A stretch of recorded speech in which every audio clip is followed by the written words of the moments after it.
Weekend ಅಂತಂದ್ರೆ ಎಲ್ಲನೋ ಹೋಗಬೇಕು ಅಂತ ಅನಿಸ್ತಾ ಇರುತ್ತೆ. ಸೊ ನಾವು ರೀಸೆಂಟಾಗಿ ಬೊಳ್ಳುಮಲೆ ಫೋರ್ಟ್ ಹಿಲ್ಗೆ ಹೋಗಿದ್ವಿ. ಬ್ಯಾಂಗ್ಳೂರಿಂದ ಜಸ್ಟ್ 100 ಕಿಲೋಮೀಟರ್ಸ್ ದೂರದಲ್ಲಿರುವಂಥ ಒಂದು ಸ್ಮಾಲ್ ಹಿಲ್ ಅಂತ ಹೇಳ್ಬೋದು. ಬೈಕ್ ಡೈರೆಕ್ಟಾಗಿ ಹಿಲ್ ಟಾಪ್ವರೆಗೂ ರೀಚ್ ಆಗುತ್ತೆ. ಟ್ರೆಕ್ ಮಾಡೋ ಅಷ್ಟು ಅವಶ್ಯಕತೆನೇ ಇಲ್ಲ, ತುಂಬಾ ಚೆನ್ನಾಗಿರುತ್ತೆ. ಆದಷ್ಟು ಬೇಗ ಹೋದರೆ ಒಂದು ಒಳ್ಳೆ ಸನ್ರೈಸ್ ಕೂಡ ನೋಡ್ಕೋಬೋದು. ಆ ವಿಡಿಯೋ ನೀವು ಇನ್ನೂ ಚೆಕ್ಔಟ್ ಮಾಡಿಲ್ಲ ಅಂದರೆ ನನ್ನ ಪ್ರೀವಿಯಸ್ ಮಿನಿ ವ್ಲಾಗಲ್ಲಿ ಶೇರ್ ಮಾಡಿರ್ತೀನಿ. So do check it out.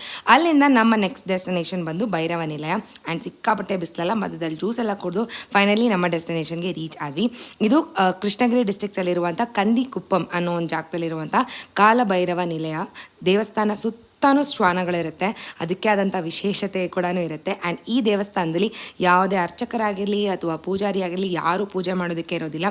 ನಮಗೆ ಅವಕಾಶ ಇರುತ್ತೆ, ಡೈರೆಕ್ಟಾಗಿ ನಾವು ಗರ್ಭಗುಡಿ ಒಳಗಡೆ ಹೋಗಿ ಪೂಜೆನ ಸೇವಿಸ್ಬೋದು. ತುಂಬಾ ಚೆನ್ನಾಗಿರುವಂಥ ದೇವಸ್ಥಾನ, ಒಳ್ಳೆ ಪಾಸಿಟಿವ್ ವೈಬ್ಸ್, ತುಂಬಾ ಪೀಸ್ಫುಲ್ ಅಂತ ಅನಿಸಿತ್ತು. ಆದಷ್ಟು ಈ ದೇವಸ್ಥಾನಕ್ಕೆ ಬೆಳಗ್ಗೆ ಬಂದ್ರೂ ಎನ್ವೈರ್ಮೆಂಟ್ ತುಂಬ ಚೆನ್ನಾಗಿರುತ್ತೆ ಅಂತ ಅನಿಸುತ್ತೆ. ಆ್ಯಂಡ್ ಫೈನಲಿ ಇದು ಕಾಲಭೈರವ ಸ್ವಾಮಿ, ಶಿವನ ಇನ್ನೊಂದು ರೂಪ ಅಂತ ಹೇಳ್ಬೋದು. ಅದರದೇ ಆದಂಥ ಒಂದು ಕಥೆ ಇರುತ್ತೆ, ಅದನ್ನು ಕೂಡ ಚೆಕ್ಔಟ್ ಮಾಡಿ.